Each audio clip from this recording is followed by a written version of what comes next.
بسم اللہ الرحمن الرحیم۔ شجاعت وائس سننے والے تمام دوستوں کو دل کی گہرائیوں سے خوش آمدید اور پیار بھرا سلام۔ حضرت داؤد علیہ السلام کی قوم کے 70,000 آدمی عقبہ کے پاس سمندر کے کنارے ایلا نامی گاؤں میں رہتے تھے، اور یہ لوگ بڑی فراخی اور خوشحالی کی زندگی بسر کرتے تھے۔ اللہ تعالیٰ نے ان لوگوں کا اس طرح امتحان لیا کہ ہفتے کے دن مچھلی کا شکار ان لوگوں پر حرام فرما دیا اور ہفتے کے باقی دنوں میں شکار حلال فرما دیا، مگر اس طرح ان لوگوں کو آزمائش میں مبتلا فرما دیا کہ سنیچر کے دن بے شمار مچھلیاں آتی تھیں اور دوسرے دنوں میں نہیں آتی تھیں۔ تو شیطان نے ان لوگوں کو یہ ہیلا بتا دیا کہ سمندر سے کچھ نالیاں نکال کر خشکی میں چند حوض بنا لو، اور جب سنیچر کے دن ان نالیوں کے ذریعے مچھلیاں حوض میں آ جائیں تو نالیوں کا منہ بند کر دو، اور اس دن شکار نہ کرو بلکہ دوسرے دن آسانی کے ساتھ ان مچھلیوں کو پکڑ لو۔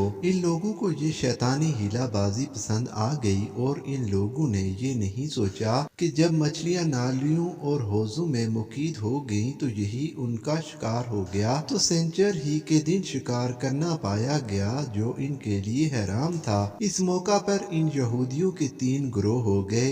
ایک، جو لوگ کچھ ایسے تھے جو شکار کے اس شیطانی ہیلے سے منع کرتے رہے اور ناراض اور بیزار ہو کر شکار سے باز رہے۔ 2، وہ کچھ لوگ اس کام کو دل سے برا جان کر خاموش رہے، دوسروں کو منع نہ کرتے تھے بلکہ منع کرنے والوں سے یہ کہتے تھے کہ تم لوگ ایسی قوم کو کیوں نصیحت کرتے ہو جنہیں اللہ تعالیٰ ہلاک کرنے والا یا سخت سزا دینے والا ہے۔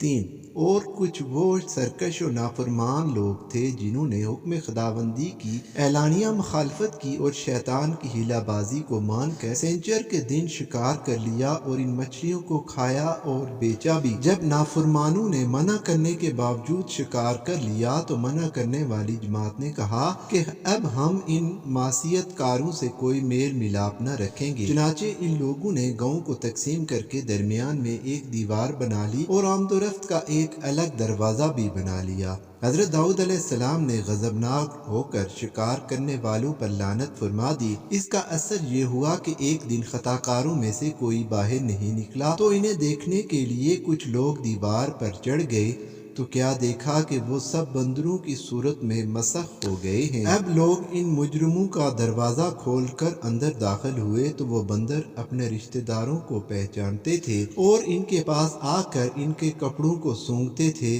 اور زار و زار روتے تھے، مگر لوگ ان بندر بن جانے والوں کو نہیں پہچانتے تھے۔ ان بندر بن جانے والوں کی تعداد 12,000 تھی۔ یہ سب 3 دن تک زندہ رہے اور اس درمیان میں کچھ بھی کھا پی نہ سکے، بلکہ یوں ہی بھوکے پیاسے سب کے سب ہلاک ہو گئے۔ شکار سے منع کرنے والا گروہ ہلاکت سے سلامت رہا، اور صحیح قول یہ ہے کہ دل سے برا جان کر خاموش رہنے والوں کو بھی اللہ تعالیٰ نے ہلاکت سے بچا لیا۔ اس واقعے کا اجمالی بیان تو سورہ بقرہ کی اس آیت میں ہے، اور بے شک ضرور تمہیں معلوم ہے تم کہ وہ جنہوں نے ہفتے میں سرکشی کی تو ہم نے ان سے فرمایا کہ ہو جاؤ بندر دتکارے ہوئے۔